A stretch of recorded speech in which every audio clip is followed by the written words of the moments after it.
Now, I've been in private practice since 1991, and I think it's very important at the outset to let you know that when I opened my first private practice in 1991, it was on Research Boulevard in Austin, Texas.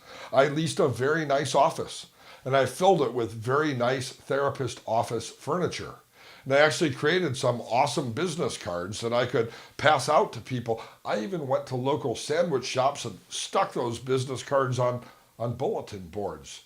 I ordered two phone lines because I knew I was going to be busy, one for incoming calls and one for outgoing calls. And back then, an office phone was a very expensive thing. But I knew that the pathway to success was going to be in private practice, and so I opened this private practice. Now, in order to help me afford that, since I was a recent graduate, I worked part time in the evenings facilitating group therapy at an adolescent outpatient program. So that sort of helped me pay my bills while I got my private practice going.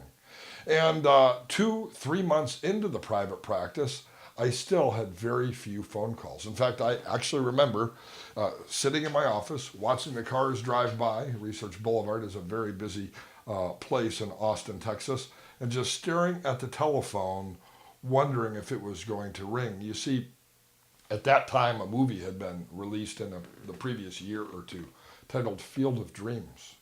And the tagline or the mantra from Field of Dreams was build it and they will come. And so I had opened Bethany Educational and Guidance Services with Richard Nongard right there on Research Boulevard in Austin, Texas.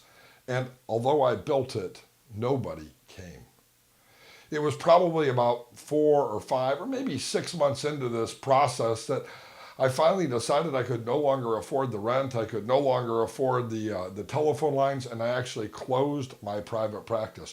My first foray into private practice was a complete and utter failure. Now, I spent the next 2 years working for different hospitals, one in San Antonio and one in Houston, and then I moved back to Tulsa, Oklahoma. And in 1994, I went back into private practice in Tulsa, Oklahoma. That private practice, by the way, was a success. I did things differently. I had learned new ideas. And my hope in this 4-part video series is to share with you the ideas that can help you experience success. There are many different things that need to be done in order for you to experience success. And this course is really, what do I need to do first? And so the very first thing you have to decide is if you want to be in private practice or if you think you might be in private practice. And if the answer to that is yes, even before you watch the second segment of this video series, there's an action that you can take right now, today, before you go any further to ensure that you have success. And that is to buy a domain name for your private practice. Now, people ask me all the time, why is that the first thing you suggest, even before you get an office, even before you get a business license, before you get insurance or anything else? Well, the reason why is real simple. The number one way that clients are going to find you in the current era is on the internet. And the very first thing that you need to do is you need to have a web page. Even before you begin seeing clients and even before you even have a location. And the reason why is simple. It takes anywhere from 30 to 60 to 90 to 120 days for the search engines like Google and Yahoo, or my favorite search engine, DuckDuckGo.com, to actually find you and discover you, so that when somebody goes to the internet and types in, therapist in Binkelman, Nebraska, they discover you.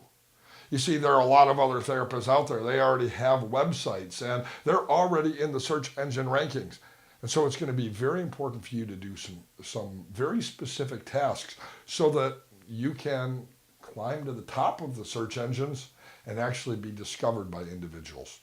In fact, in one of the segments in the series, I'm actually going to leave my desk and I'm going to go over to the computer and I'm going to share with you screenshots of the computer, and I'm going to go through the basic process of getting found on the internet with your website so that people know where you are. Now, let's talk a little bit about your domain name.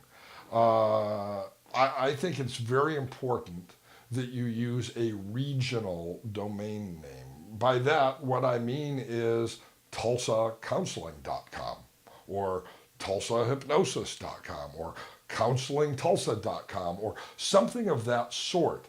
Something that has both the city where you are and the service that is provided. The reason why is real simple. Nobody searches the internet for Richard Nongard, the therapist. Your clients aren't going to be searching for your name, the therapist. The reason why is they don't know who you are. Because they don't know who you are, they don't know to search for you. If they knew who you are, they wouldn't need to go to your website. And so the idea here is to build a website that is related to what service you offer in the geographic area that you offer.